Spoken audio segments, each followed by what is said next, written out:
Good evening, everyone. Welcome to Sky Observers Hangout. Hello. Hello, my name is Michelle, and I'm the Director of Public Observing at the Adler Planetarium, and I have friends, plural, with me tonight. First off, Adriana, hello. Hello, it's me. I'm Adriana. I am the astronomy educator at the Adler. As always, we have two additional friends joining us tonight, but one of them tonight is not behind the scenes. On the scene tonight is astronomer Geza Juke. I'm so sorry for that joke. Live on screen. Thank you for joining us, Geza. Also in the chat is our YouTube chat moderator tonight, Colleen. So if you see the Adler's name highlighted in yellow, that's her helping us by answering your questions and your comments. And Sky Observers Hangout, as always, is a place for us to gather together to nerd out about the sky. Our goal is to give you practical tips and information that you can find useful about lots of things related to sky observing. If you want to just watch us, that's cool. But we would also love to have you interact in the chat. We'd love to see your questions and your observations. Feel free to interact with each us and with each other. Well, I just said with each us. Did I actually just say that? My goodness. Let me try that again. Feel free to interact with us and with each other. All right, Adriana, go ahead. Yes, we do love hearing from you all. So to get the show started, tell us in the chat where you are tuning in from and let us know what questions do you have about sky observing. And keep those questions coming throughout the night. That is what we are here for. So ask away. Please do. So keep those questions coming. While you do that, while the Adler's doors must remain closed for just a little while longer, we're doing our best to keep our virtual doors open by creating and sharing out of this world content for you. If you wouldn't mind, use the link that Colleen is going to put into the chat in just a little bit to donate what you feel comfortable to contribute to our programming. Thank you so much, as always, for allowing us to keep sharing our universe with you. You can also help us get more visibility for our shows by hitting subscribe for the Adler Planetarium's YouTube channel right below this video. If you like us, you can give us a thumbs up too. We are also very excited to mention that the Adler Planetarium will fully reopen to the public on Friday, March 4th, 2022. You can see everybody's cheering. Yay! I can't wait to see all of you again. Admission tickets will go on sale very soon, so keep an eye out on our social media channels and our website for more information about all of that exciting news. Michelle? I have up-to-date information, brand new. Tickets are on sale right now. You can go on our website. Boy. They are. So go on our website and you can get tickets to come to the Adler Planetarium. We would love to see you. There's information about all that kind of stuff. So anyway, I want to see where's everybody from? Where are they tuning in from? Let's see. We have, hi, Lisa from Texas. John from we know you. Hi, John.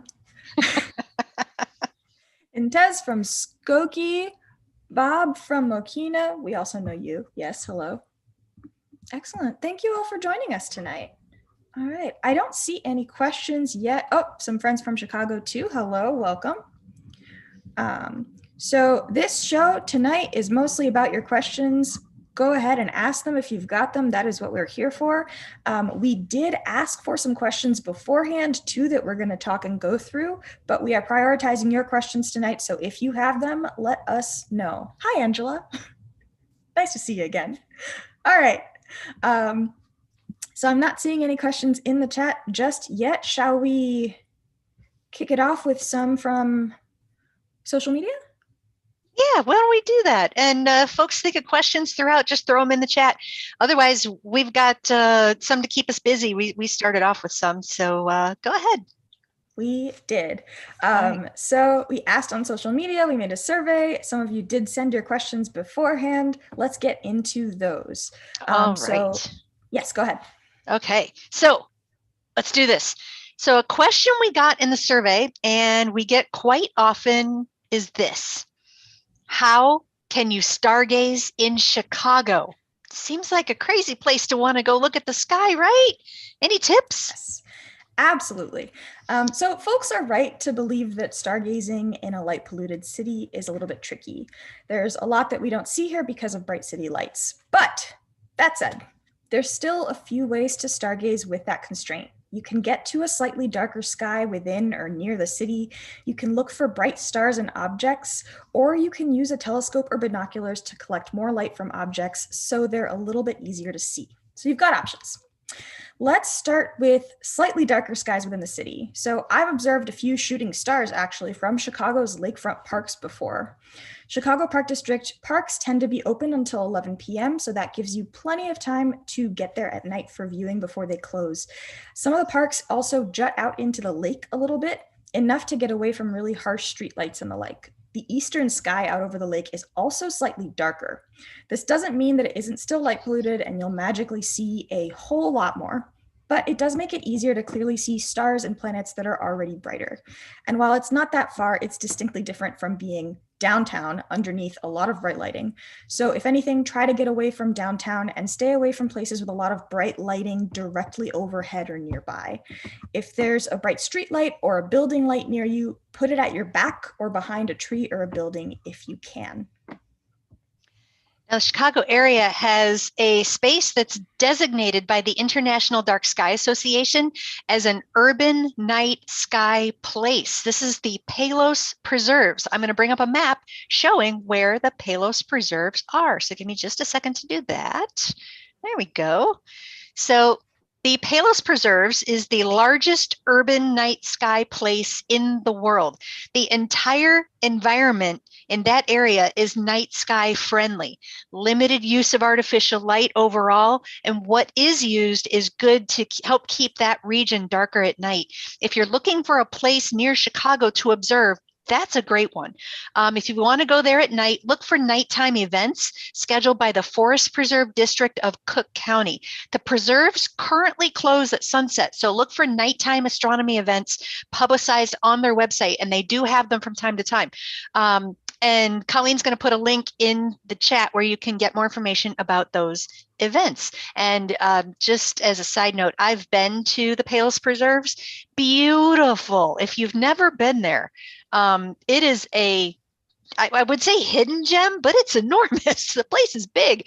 And Bullfrog Lake, gorgeous. Just that whole area is spectacular. So I would definitely recommend. The other point to keep in mind when observing from the city is to just look for bright objects, the moon, brighter stars, constellations. I know there was a question in the chat about a bright constellation that might be best visible right now. So we'll get to that one in just a sec. This time of year, Orion, that's a good one. We'll explain how to get to them in just a bit. And bright planets all this stuff can be easily visible from the city. Just want to add that if you're looking to do some observing in the city, start small. Start just going a short distance and just spending a short time, get yourself familiar with the sky, because so much of seeing the night sky is just in your head, getting to know the sky, knowing where the stars are, and getting comfortable in the night. And if you decide I'm going to go to a really dark place and spend an hour and a half driving, you're going to get there, you're going to get cold in 30 minutes, and you'll be like, never mind, and you'll leave. But go to a local park, go to the lakefront, just get used to being in the dark. A lot of us have forgotten what it's like to be out in the dark. Yeah, and Absolutely. Bring a star map with you. Bring your phone app. Just learn what's that thing over there, and just start to get used to the sky. We all have the phone apps on our phones, so yeah, definitely do that. Yeah. All right. Any other thoughts on what constellation is best to view right now? Since we already might as well. Well, I'll tell you my favorite. And Geza might have another answer, another one to focus on. I'd say the easiest one that I can think of to help be your signpost, your marker for the wintertime sky is, of course, Orion. The stars of Orion are all bright. And so basically this time of year, go outside about now, face south, look about halfway up in the sky. There he is right there. He'll look like a sideways bow tie.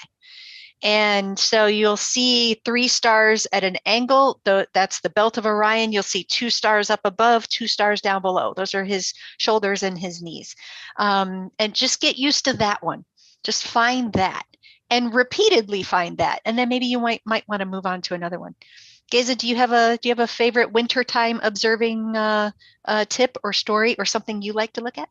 Well, it's not winter time, but of course the Big Dipper is always the guidepost. If you find Orion in the south, Big Dipper in the north, then you can start, and you can move from the Big Dipper and Arcturus and speed on to Spica.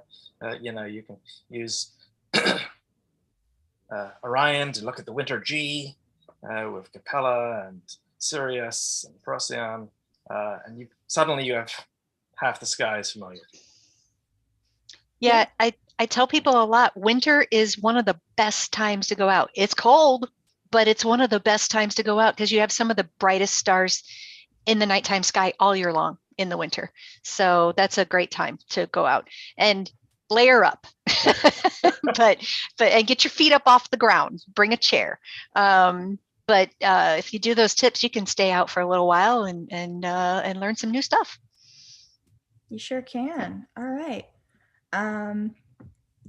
Great. We also got a question. Can you tell us about an upcoming lunar eclipse event at the Adler, perhaps on May 15th to 16th? Well, we don't have firm plans yet. I can tell you that no matter what we're doing, there is a lunar eclipse happening on May 15th. Yeah. So if the Adler will do an event, we will mention that later on in a few months. So, but no matter what, there is a lunar eclipse happening on May 15th. So it's the evening of May 15th into the very early morning of May 16th. The time that the partial eclipse starts is approximately 9:30 p.m. on Sunday, May 15th. And then totality starts right around 10, I don't have the exact times, but right around 10:30 p.m., 10:45, something like that p.m. And totality goes through just a little bit before midnight. And then the partial phase ends sometime around 1 in the morning. So this eclipse goes from about 9:30 p.m. on Sunday, May 15th to around 1 in the morning on Monday, May 16th. And those times are all central time. I know some of you are watching from different time zones. The eclipse happens at the same time for everybody, but that's not the same time in your time zone for everybody. So 9:27 p.m. for the start time for the eclipse in the central time zone, 7:27 p.m. for the start time in the Pacific time zone. So got to check all that stuff. And then you also have to check and make sure the moon is going to be up for you, depending on where you are and what time of evening the eclipse is happening. So we'll have more information coming out in our social media feeds in the next few months about how to view this lunar eclipse. Excellent. And we've got another quick one. What's the biggest constellation? Oh, I'm not actually sure. Huh. What would be the biggest one by area? Could be Draco. I mean, that's snakes around. Maybe. Huh. Let me think. Argo used to be the biggest. The Argo was the biggest. The Ursa Major is pretty big. The Great Bear. We're stumped on that one because the constellations all take up different areas in the sky, different sizes. So I'm not sure. Adriana, are you looking it up? You're probably looking it up. I want to know. She's looking it up. We're all stalling while she's actually looking this up. Hydra. Of course. Oh, interesting. Okay, Karen got it. It's Hydra. Okay. Hydra is very long. Hydra's a long constellation. Visible in the spring, yes. Low in the southern sky. It's not really a bright constellation, but it's big in terms of area. So yeah. But Ursa Major is very close. Okay, cool. Yeah, exactly. So also big. Thank you, Lextra. I'm not sure how to pronounce that, so I just made that up. That was a tough one. We like the tough questions, though. Keep them coming. It's help. Then we learn stuff. So. And we learn stuff too. All right. So we're going to keep talking about telescopes and binoculars because it's the last thing that we didn't mention regarding how you can observe from the city. Just to let you know that those things can help you see a little bit more than you can see with your naked eye because they collect light from dim objects and allow more light to get to your eye. So that's an option if you're trying to get a little bit more out of observing in the city. And as an extension to this question, another one we get a lot is, where can I go to use my telescope? Could be a new one you just got for a holiday, birthday, could be one that's been collecting dust in the corner. Could be that one back there in the corner in our dining room. Where can I go use it? And if you're in the Chicago area, the advice we just gave works great. Go to the the lakefront, go to a nearby park, get to know the sky around you. But also keep in mind that with a telescope, there's plenty you can see without taking a trip someplace fully dark. The moon is a great target to start with, and you don't have to go anywhere special to see it. Your backyard or a nearby park, like we mentioned, works really well. Bright planets like Jupiter and Saturn are also easy enough to find without going anywhere special. They are going to be visible in the early evening later on this year.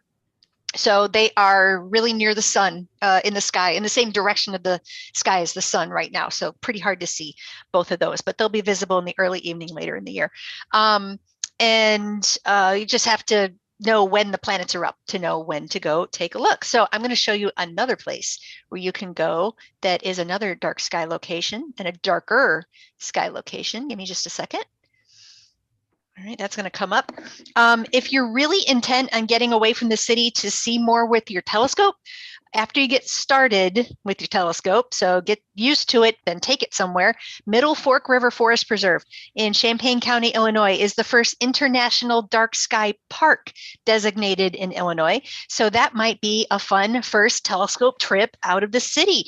Colleen is going to put a link to the information about Middle Fork River Forest Preserve in the chat in just a sec. It's a cool place. I know several of our teens have been there. Several Adler staff have been there. I haven't been there. Geza, have you been to Middle Fork River yet? Not yet. Not yet. So one of these days, staff trip. Yeah. All right. Long overdue. Wow, there is a question from a complete stranger in the chat. A stranger also coincidentally called Geza Juke. A real coincidence tonight. How many telescopes does Michelle have? I thought we could have a guessing game. So somebody has guessed 5. Yeah. Hot or cold, funny. Michelle, hot or cold? Thanks, Angela. Right this very second, 5 is cold. Well, no, sorry. I mean, it's too far. I only have 1 right now. And it's that one right there. That one I built at the Adler. So that I ground the mirror and everything over 20 years ago in the mirror making lab. Never going away. No, that one is never going away. It's a behemoth, and it's actually kind of hard to get it outside, but anyway, we take it out every now and then. But while we were in the midst of Adler staff working quite a bit from home, maybe about a year or so ago, I had 1, 2, 3, 4. I think I had 4 telescopes in the house, 3 of which belonged to the Adler. So anyway, yeah, no, I only have 1 of my own. Only 1 of my own. What's the diameter of the mirror on that one, Michelle? That's a 10-inch. Gotcha. That's a 10-inch. Yeah. I mean, I can wheel it over. I can wheel it over if y'all want to take a look. Is it a Dobsonian? It is a Dobsonian. Yes, it is. Well, it's a Newtonian on a homemade Dobsonian mount. My brother made the mount. It's cool. got its own little box for holding eyepieces and stuff. So if we need to kill a little time in a little bit, I'll wheel it over so you can take a look. So we have one more question about it. Oh, yeah. Go ahead, Geza. Sorry. I was just saying that's a respectable piece of glass to grind yourself. Yeah, yeah. Lisa Bailey was asking how much does it weigh? The mirror itself weighs a little over 20 pounds. So the mirror itself is about that thick. About that thick. So yeah, that part's pretty heavy, but the tube itself is pretty, you know what? I might as well just wheel it over because it's one thing. It's one thing to to talk about it. I need to do a little furniture rearranging to get it over here. Can y'all still hear me okay? Yeah. Okay. All right. While you are bringing that guy over, we do have a few questions here. Will these hangouts continue once the Adler officially reopens post-COVID? Love listening to your discussions. Thank you, Mark. That's so nice. Yes, we will be doing them. I don't think we'll be doing them on a regular schedule. Just keep an eye out for when we announce new ones. But they're not going away. No, they're not. And I do know I need to move the rest of the furniture in order to get this thing passed. This is not something we planned on doing. So, or else I would have rearranged all the furniture ahead of time. But this is why we tell you, ask us anything. I can tell you the next Sky Observers Hangout will be Friday, April 29th at 5 o'clock in the morning. There will be a conjunction, a close appearance in the sky of Jupiter and Venus. Remember the conjunction of Jupiter and Saturn in 2020? Well, we've got Jupiter and Venus will be basically within the same camera view, telescope view. The morning, it'll be best the morning of the 30th and the 1st, but we're going to be on the 29th. Hopefully we'll be able to show you a view of it, but even if not, we're going to tell you how to view it so that you can see it on the 30th and May 1st. So there you go. So that's our next one. All right, this is the big guy. I need to take off the duct tape because this is the cover.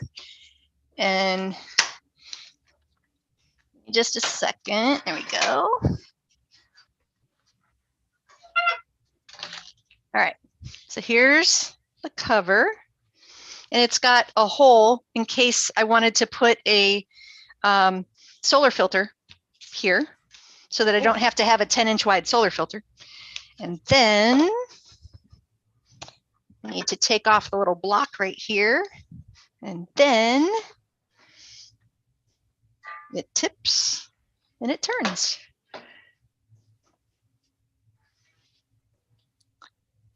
I don't know if it'll be. I was wondering if we'd be able to see inside. Yeah, I think it's just a little bit out of. Oh, there we go.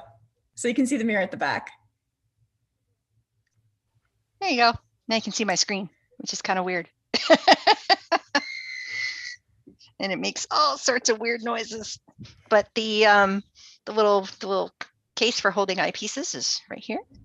So yeah, my brother built that. He said he would build the mount and I would build the telescope. I thought that was a fair trade. So looks like a cannon. Somebody Lisa says as we all lean forward to look in it. I bet you were all like going like that. So that's funny. It looks like a cannon. Yes, it does. People have asked if it's like a stove in the back corner of the dining room. So anyway. It does look like it could be. Mm-hmm. Somebody asked what a Dobsonian was, and then I believe somebody else already answered it, which thank you, go team. Yes, and someone asked how much it weighs, and one thing I didn't show was how we actually can pick it up. So there are springs on the side, and so I can take those off. Now y'all get to see what I wear when we do Sky Observers Hangouts. And so then this, just have to be careful. So I can lift it. It's heavy, but it's not impossible. I'd say overall with the tube and the wood and all that, that probably weighs maybe about 30 pounds, 25, somewhere around there. So most of the weight's in the mirror. Yeah, most of the weight's in the mirror. Exactly. Yep. And the base itself has little wheels, and then these things we can screw them down to hold the telescope in place so it doesn't roll around on the ground. Very cool. So, boy, we so didn't plan on doing that tonight. That is such a classic subject. Oh, Lisa, length to get it in your car. Now you know, Lisa, why I have a Mazda 3 hatchback, because that's the car I could fit the telescope into. We had a Nissan Altima prior to this, and then because and prior to that, we had a Dodge Shadow. The Dodge Shadow could hold anything. And we got the Ultima, and the telescope wouldn't fit in the car. we couldn't move the seats around enough to be able to do that. So I got the hatchback almost exclusively to be able to move the telescope around in. There you go. Amazing. Oh, right. Brooke asks, how's my brother? He's good. He's cool. So yeah, he still gets the better deal where he gets to use the telescope. I get to house the telescope. So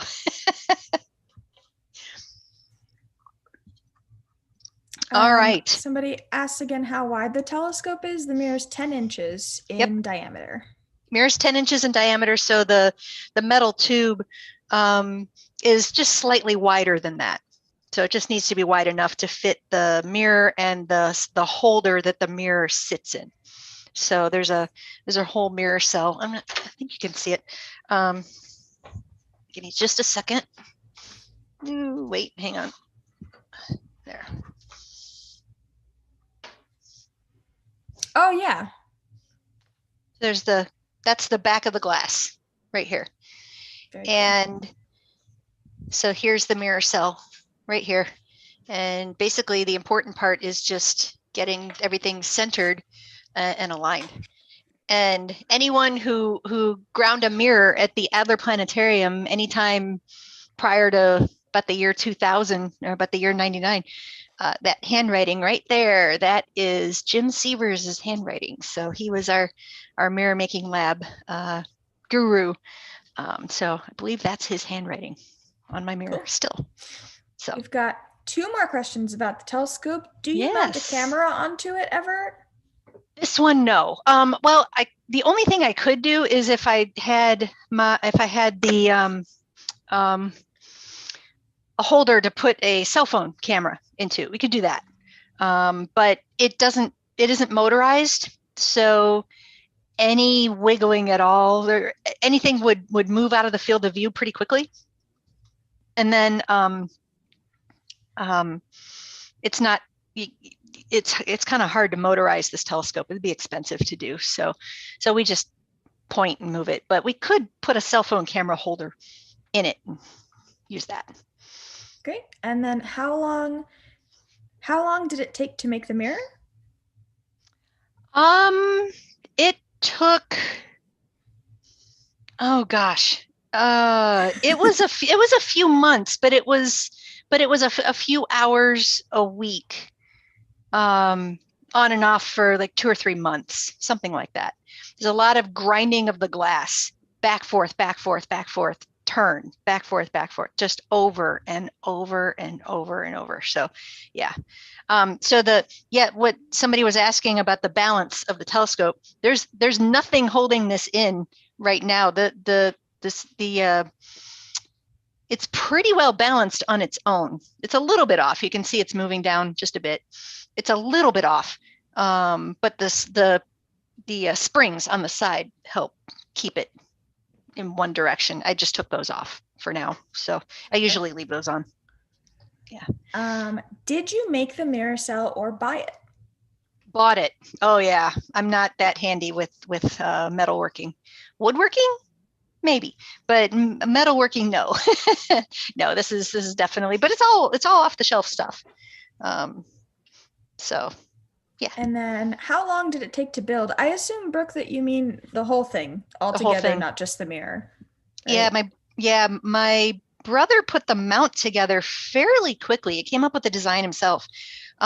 So we put the mirror in and got the whole ground for the eyepiece holder and everything. That took an afternoon. Actually getting everything situated correctly in the telescope was an afternoon of work. That wasn't hard at all. So what took longer was building the mount, actually. So yeah.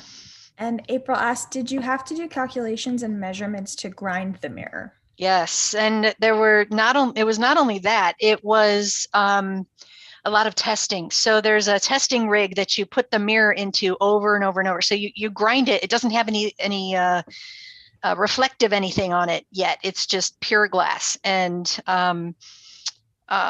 what you basically do is you essentially grind the bowl shape of the mirror into it. It's a very shallow bowl shape. And then you have to put it into the testing rig and see what kind of shape you've gotten. And then also you want to look for the imperfections. Is it a nice smooth bowl shape, or does it have ridges or ripples or a high spot over here or a low spot over there? And then you have to work those out. So it's just a lot of back and forth on the testing rig and shining a bright light on it and all sorts of stuff. So yeah. I want to get back into doing some of that sometime. So. Yeah. Sounds like fun. All right. I think that is our questions for now. So let's keep rolling on with some that we got from beforehand. We did get a question about observing. So someone asked us if we have safety tips for people wishing to travel to dark sky locations and remote areas.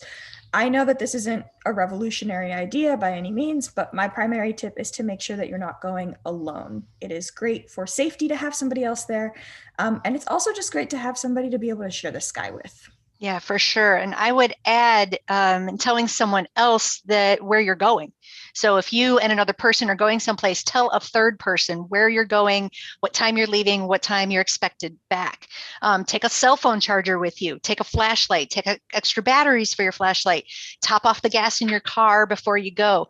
When you get to where you're going, be careful where you walk and where you step. You don't know for certain that a piece of ground is going to be completely even. So we don't want any twisted ankles. It is very easy to do that in the dark. So it's kind of that common sense stuff. You don't ever want to go out in the middle of the forest by yourself. Take someone with you. Tell someone where you're going. Take food with you. Take water with you. All that stuff. And same thing, if you're going out to a dark sky site and it's 2 hours away, just your practical safety stuff is what you need. And it's always, as Adriana said, it's always fun to share the sky with someone. Absolutely. All right. Oh no! What's the smallest constellation?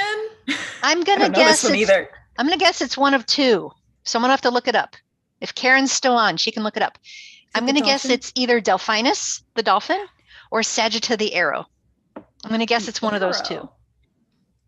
Yes, there is an arrow constellation, which, if I remember right, doesn't really actually look much like an arrow. So yeah, Karen, I wasn't sure if it was Delphinus, which is a teeny weeny one.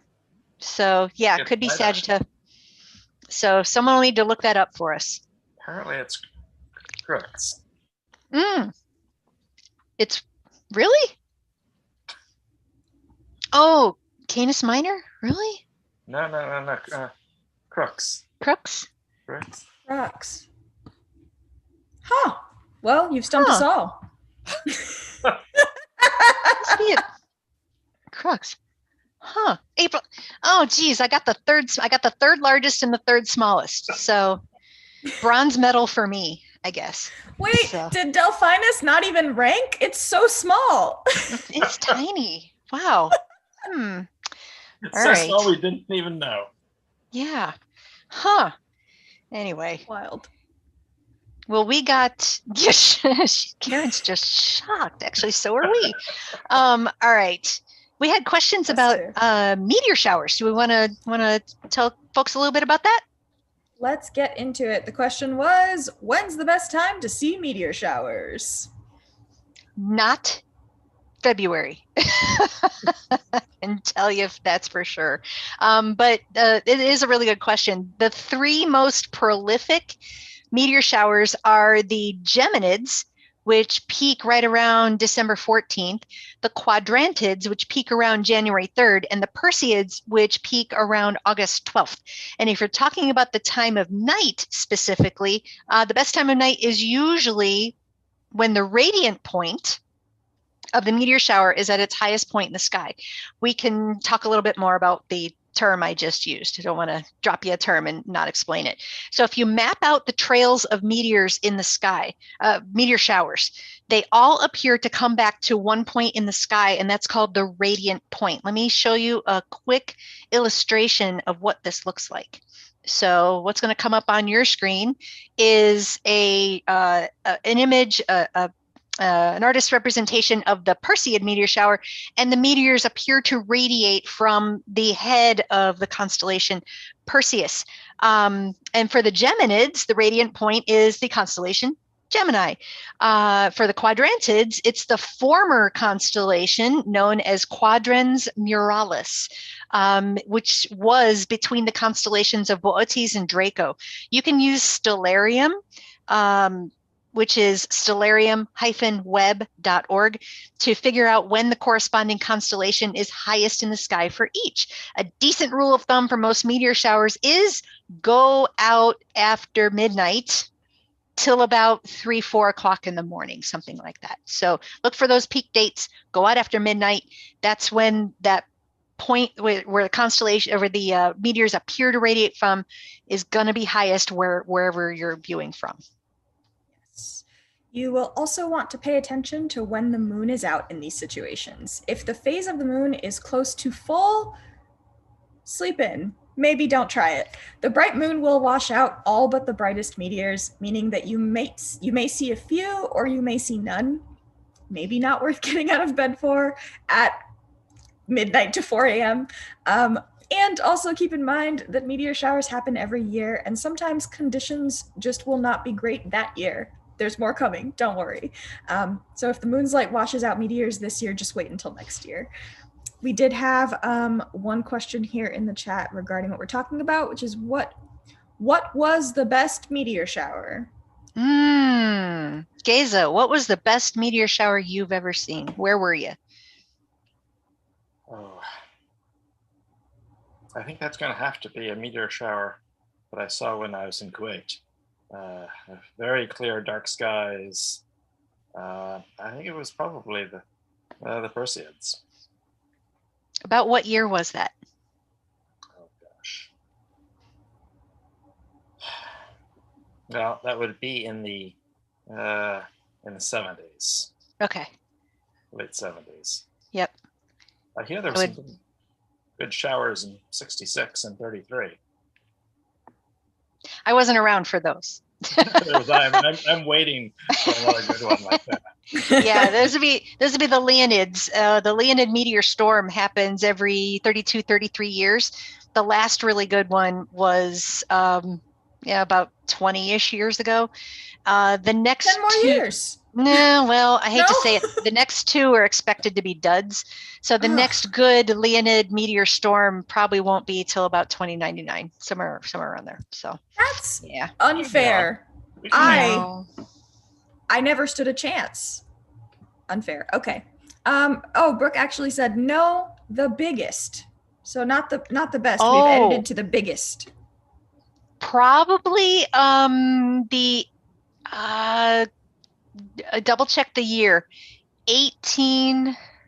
I want to say it was about 66, something like that.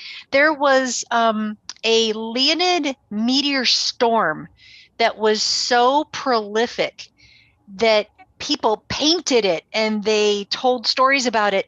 And if you ever look at license plates from the state of Alabama, there's a phrase on some of the license plates that says something like "when the stars fell on Alabama." It refers to the Leonid meteor storm of 1832 or 60 something or something like that. So yeah, that 1800s-ish Leonid meteor storm, where they saw thousands of meteors an hour. Geza, that Leonid meteor storm from 1966, was that one of those thousands of? Yeah. That was a pretty impressive one. And so was the 1933 one. So yeah, I mean the 1800s one was so impressive that there were a lot of people who basically assumed the world was ending. Wow. If you don't know what it is, and it looks like literally the sky is raining down on your head, even if you do know what it is, it's still pretty amazing. Yeah. That is incredibly cool. April asked an interesting question, kind of related. Did any of you see Comet C 2021 A1 Leonid? I did. With binoculars. It was a teeny tiny, the only reason I knew what it was is I knew what to look for. Definitely not one of the more impressive comets, but the fact that I could see it with a pair of binoculars from here, it's kind of cool. So, yeah. Yeah. I did not see Comet Leonard except for in pictures. The one and only comet that I have seen with my own eyes up to my own binoculars or telescope was Neowise. Lisa It says was very exciting. Night and early morning of November 12th and 13th, 1833. Yes. 50,000 to 150,000 meteors fell each hour. Wow. Man, if I could time travel. Can you imagine? I mean, wow. Yeah, April says Comet Leonard was a little hyped up. Well, sometimes that happens. So anyway, all right. Should we go on to a few more questions that folks have? Yeah, let's do it. So someone asked us before the show about astrophotography. Lucky for you, Michelle and I have been working on learning some astrophotography basics so we can share some good resources. So there's a gentleman by the name of Jerry Lodrigus. Jerry, Jerry, Lodrigus, Lodriguss. He's written a few books on the subject that seem a little more accessible for beginners. We're not selling his book. We just are fans of his books. You can check out the Beginner's Guide to Astrophotography or the Beginner's Guide to DSLR Astrophotography if you're planning on using a DSLR camera. You can learn more about those books at astropix.com, astropix.com.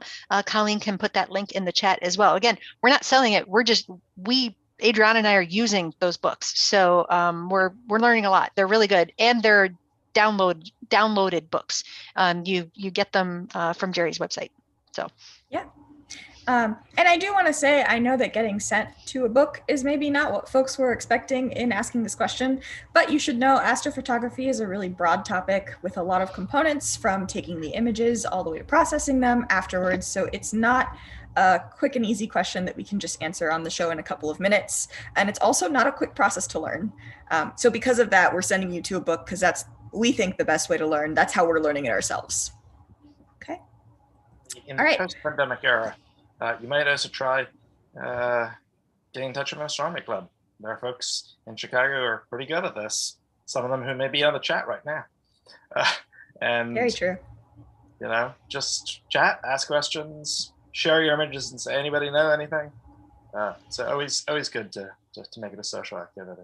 I can give you two recommendations based on what Geza just said. That is a fabulous suggestion, Geza. There are some Chicago area, two especially, the Chicago area astronomy clubs, the Lake County Astronomical Society, and the Northwest Suburban Astronomers. I know there are incredibly talented astrophotographers in both of those organizations and in all the local Chicago organizations, but I've seen some of the work from the folks in both of those clubs, and they are amazing. And these guys and gals just go out and do this for fun. So, and they're really, really good. So check out Lake County Astronomical Society meetings and Northwest Suburban Astronomers meetings. And maybe you can get to chat with one or more of those folks sometimes. Great. Steve in the chat also has pointed out that in the last few years, cell phone cameras have gotten good enough to do some astrophotography, I will say. And one thing that Geza is an expert in is helping to characterize something that is the bane of astronomers, which is light pollution. Geza, do you want to tell folks a little bit about what you're doing in that arena? Yeah. So the Adler is really interested in the question of light pollution. One, because we're astronomers, but also light pollution has all sorts of impacts on humans. Too much light, makes it difficult to sleep, but it also affects your health indirectly. And there's a huge amount of energy that's wasted because you're illuminating the skies. Who needs to use up more electricity, right? So the Adler is really interested in light pollution, and so we're actually studying it. We have two different ways. One is that we're working with volunteers and teens to develop little cameras looking upwards that sort of have a look at the whole sky at once, fisheye lens looking up, and mapping out what light is bouncing off clouds or bouncing from the air. And then the other is we send up balloons to about 80 to 100,000 feet and take images of all the lights down in the Chicagoland area. Or we actually flew over Indianapolis a few months ago. So that's just a lot of fun. And all of this is just with partners around. For example, you mentioned that the Dark Sky Preserve, that the certification for that, the Adler was involved. We helped them take the measurements that convinced the folks that the IDA that was a worthwhile place to give its designation. So we were really excited when that designation was an urban night sky place came through, and hopefully we can save a little bit more of the night.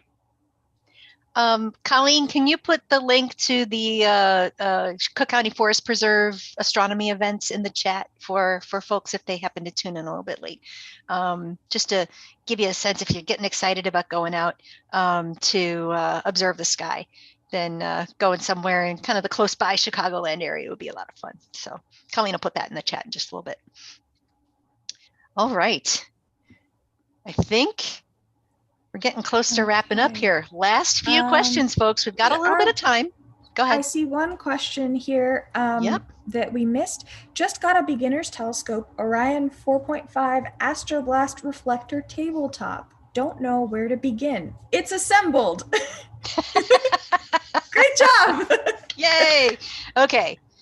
First thing first, you need to align the telescope. So it probably came with a red dot finder, probably. So the little thing that's on the top that looks like a teeny tiny little sight. And what you do with that is there's probably a little watch battery in it. And you turn the button, you turn the switch on, and it'll shine a red dot, and you look through it, and presumably how it's supposed to work is the red dot is pointing in the sky. You look at it, you look through it like it's a heads up display. And then when you look through the telescope, presumably they're looking at the same thing. Well, they're usually not. So very first thing you do with any telescope is you need to align those two. So what you're going to do is you're going to take your telescope outside. You're going to point it off in the distance at something on the ground, something not moving, something far in the distance, not your neighbor's bird feeder.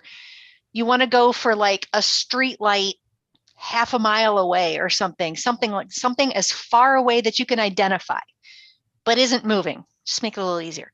So you want to point the telescope, put the lowest magnification eyepiece that you have. So it probably came with might have come with one eyepiece. Use that. If it came with two, you want to look for the number on the side, and you want to go for the highest number on the side of your eyepiece. High number on the side of the eyepiece, low magnification. Stick that in your telescope. Point that at the thing you can find off in the distance. Find it in your eyepiece. All right. Then go to your red dot finder, and it'll have a couple of little screws that'll move the unit of the red dot finder up and down and side to side. And basically you want to get it so it's basically on top of whatever it is you're looking at through the eyepiece. All right. Once you do that, you're good to go. But you need to do this every time you take your telescope out. Just because you align it once doesn't mean it stays aligned.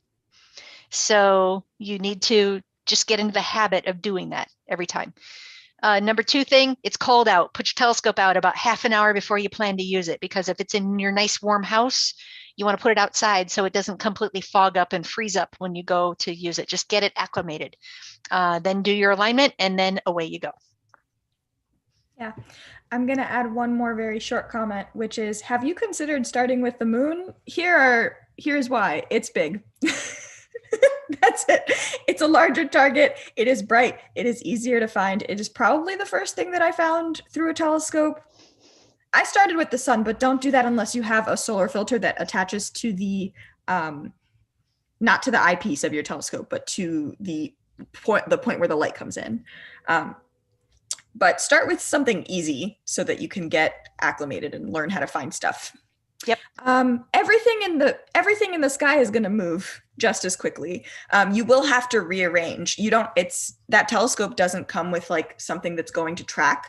So whatever you see in the sky is going to move because the Earth is rotating around its axis. So it is going to move, but because it's larger, it'll be easier to follow it. And it's bright. So if it moves out of the field of view, Right. You'll be able to find it pretty easily. Yeah. Something that's smaller will stay in your field of view a little longer. And then if you switch eyepieces where you look at the number stamped on the side, and if it's a lower number, that means higher magnification. And whatever you're going to look at might be a little bigger. It'll be a little dimmer. And so that's just how all that works. So, and it'll zip out of the field of view a little faster. Oh, Also, it's pretty. Yes. Somebody has noted in the comments. It is. Yes. Videographer Experience says, yeah, we agree. Looking at the crescent moon is gorgeous through a telescope. All right. We are running low on time. I do want to, can I make a comment about the upcoming 2 years from now solar eclipse because I think this is useful information. Go for it. Okay. Somebody did ask us, should we start ordering our solar viewers now for the April 8th, 2024 total solar eclipse? It's only 2 years and a few months away. Great point. And also, yes, you should start now. So the last time that we had a big eclipse, solar glasses were a hot commodity. They were kind of hard to come by. So the sooner that you get them, the better.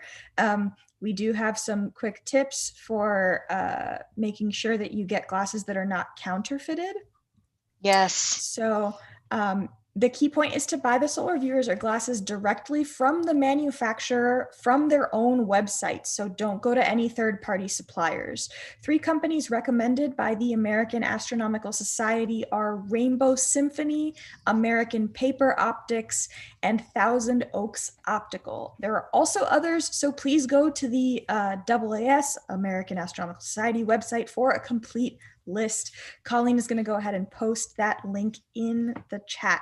Also, if we get around to it, you've saved up your glasses, you've kept them somewhere safe, just before you use them, make sure to store them in a dry place, first of all, and before you use them, shine a bright flashlight through them, just to make sure that there aren't any holes or anything in the film, just to make sure that they're still good before you use them. I think the audience just heard my cat. He's making noise in the background. I think your dog is eating something. Telescope. So there's one of them right there. So they normally are good little fuzzballs during a Sky Observers Hangout show, but today, well, it's totally behind the scenes. Yeah, I cannot emphasize enough. Do not buy your solar viewing glasses, solar viewers from a third-party website.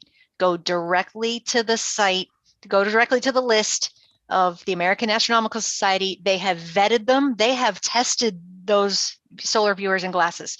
And as we get closer to the 2023 and 2024 solar eclipses, they're going to have more that they vetted on their list. They've got the list from last time, and they're going to do that all over again.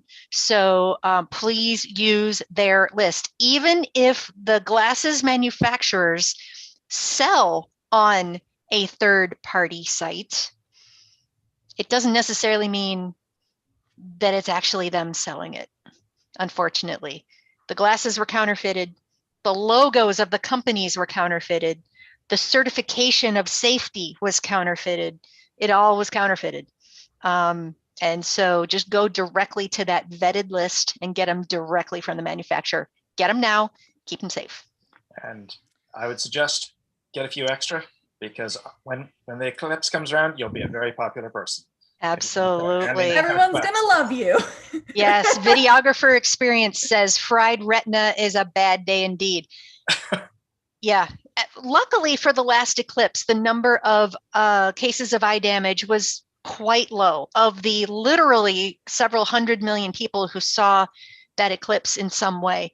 There were only a few dozen cases of eye damage, and nothing that we've seen so far said that any of it was so damaging that your brain couldn't account for it. So there were some cases of some pretty bad eye damage, but those are people who were staring at the sun for long periods of time with no protection on their eyes whatsoever. So just be common sense. If your natural reflex is to look away, you actually have a natural reflex. When you see a bright light, you go like this, you look away. That's natural. Don't stop that from happening. Don't stare at the sun. So there you go. Follow your vampire reflex. Follow the vampire reflex. Exactly right. Incredible solar eclipse advice. Exactly. Geza, anything else you wanted to mention? Any last minute ideas for questions that you've gotten in the past about sky observing that you wanna tell folks about? Anything cool? Going on with the eclipse thing, you know, eclipses are great to watch even if you don't have glasses, because you can look at their shadow patterns, you know, and see the partial eclipse and the patterns of the shadows. There's just a lot of fun things with eclipse. Yeah. So if you find yourself without glasses, don't give up hope. One, you might be able to borrow somebody's, and two, you know, there's a lot of fun things. At the last eclipse, I had fun making pinholes with in between my fingers, yeah. and doing that until I got lots of little shadow patterns on the ground. That was a lot of fun. So yeah.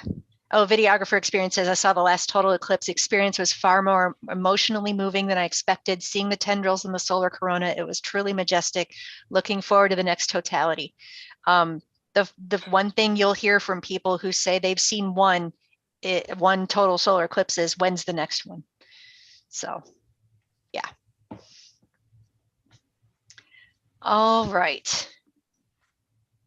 Are we all good? I think so. I don't see any other questions that we haven't gotten to, I think. All right. I'll tell you, this was fun. I hope our audience had fun. Adriana, was there anything else you wanted to mention before we end for tonight? Well, I can remind people about the planetarium reopening. So yes. Michelle's already told you that we'll be back with Sky Observers Hangout in April. In the meantime, do not forget that the Adler Planetarium will fully reopen to the public on Friday, March 4th, 2022. We hope to see you there. Start making your plans to join us at the Adler if you are in the area. And if you happen to run into either one of us or Geza at one of our in-person programs, feel free to say hello. Please do. We don't often get to say hi to the people on the other end of the screen. So that would be fabulous to meet some of you in person. We would love to hear about it anytime you are connecting with the sky, just in general. Wait for the ending slide at our broadcast. It'll come up in just a second. And that will have the Adler Planetarium social media feeds. And please, if you want to interact with us and tell us what you've seen that's really cool in the sky, use the hashtag #lookup, all one word, look up, and let us know what you are seeing in your sky. Yes. Thank you so much for joining us and for supporting our programming. We love sharing this time with you all. And as always, we'd love to get your feedback. So Colleen will link a feedback survey in the chat. It'll only take a really short time to fill it out. And if you filled it out before, feel free to go ahead and do it again. It'll help us make our shows even better. And you can send us suggestions for future show topics, stuff that you're curious about. You can also find the feedback survey link in tonight's program description. So if the chat closes before you can click into it, do not worry, it will be down there for you. This show was driven completely by your questions, and this was a lot of fun. This was something that I hope we get to do in the future. So please keep those comments and questions coming, and don't forget to subscribe to the channel as well. You can do that in our YouTube channel. Thank you so much for joining us, everyone. Geza, any last words from you before we sign off? Just keep asking questions. We love questions. We'd love to see you guys all in person. I know it's the highlight of my day when I can go up and talk with our visitors. That's great. We look forward to it. We can't wait to see you all. Thanks, everyone. Good night. Good night.